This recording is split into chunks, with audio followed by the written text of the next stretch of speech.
Ada seseorang yang tinggal di kepalamu. Dia bukan kamu, tapi hafal semua cara kamu pura-pura baik-baik saja.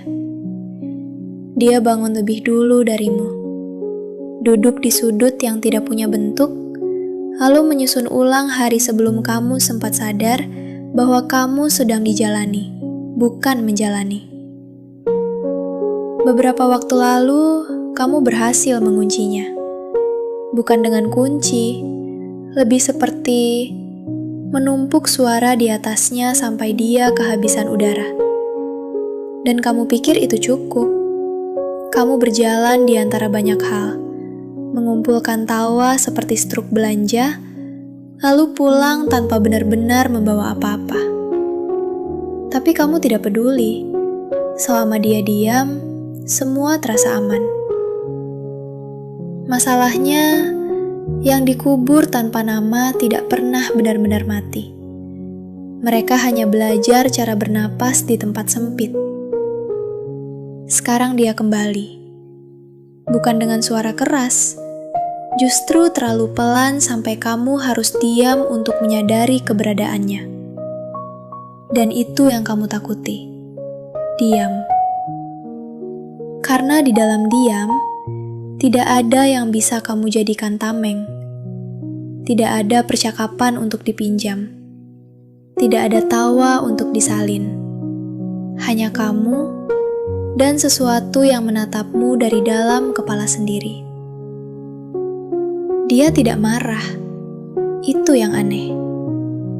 Dia hanya mengingatkan hal-hal yang kamu pura-pura lupa. Janji yang kamu buat saat tidak ada siapa-siapa. Rasa yang kamu lipat lalu kamu selipkan di tempat yang bahkan kamu sendiri tidak mau mencarinya lagi. Kamu kenapa? Pertanyaan itu sering kamu hindari. Bukan karena tidak tahu jawabannya, tapi karena jawabannya tidak bisa disingkat jadi kalimat yang aman.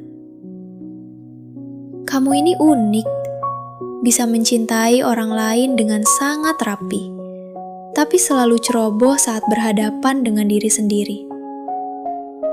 Dan sekarang, semua yang kamu tunda datang dengan cara yang tidak sopan. Mereka duduk di kepalamu, tanpa permisi, tanpa jadwal, tanpa niat untuk pergi. Kamu menyebutnya capek. Padahal itu bukan capek. Itu dirimu yang mencoba berbicara setelah terlalu lama dibisukan. Ini yang tidak pernah diajarkan. Bahwa kita bisa hidup bertahun-tahun tanpa benar-benar tinggal di dalam diri sendiri. Kita hanya menyewa tubuh, menggunakannya untuk bergerak, tertawa seperlunya, lalu mengembalikannya setiap malam dalam keadaan setengah kosong. Dan kamu heran, kenapa rasanya seperti ada yang hilang? Tidak ada yang hilang.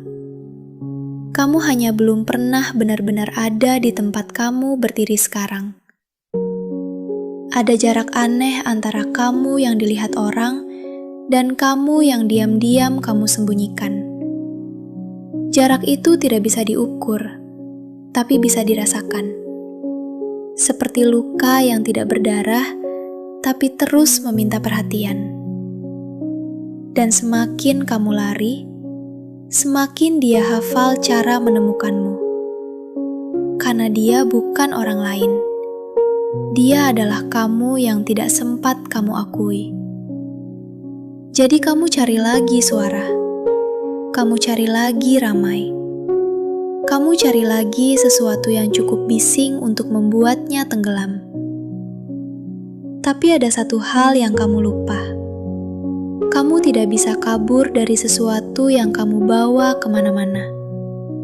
Dan hari ini, saat semuanya terasa lebih pelan, lebih longgar, lebih jujur dari biasanya, itu bukan kekosongan. Itu ruang yang akhirnya tidak kamu isi dengan hal-hal sementara. Dan di ruang itu, dia duduk lagi. menunggumu. Seperti biasa, tidak menuntut, tidak memaksa, hanya ada.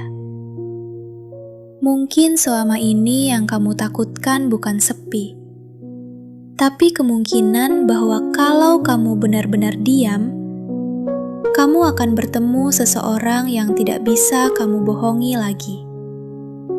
Dan kalau itu terjadi, kamu tidur, lari, tidak perlu memperbaiki apa-apa, tidak perlu langsung mengerti.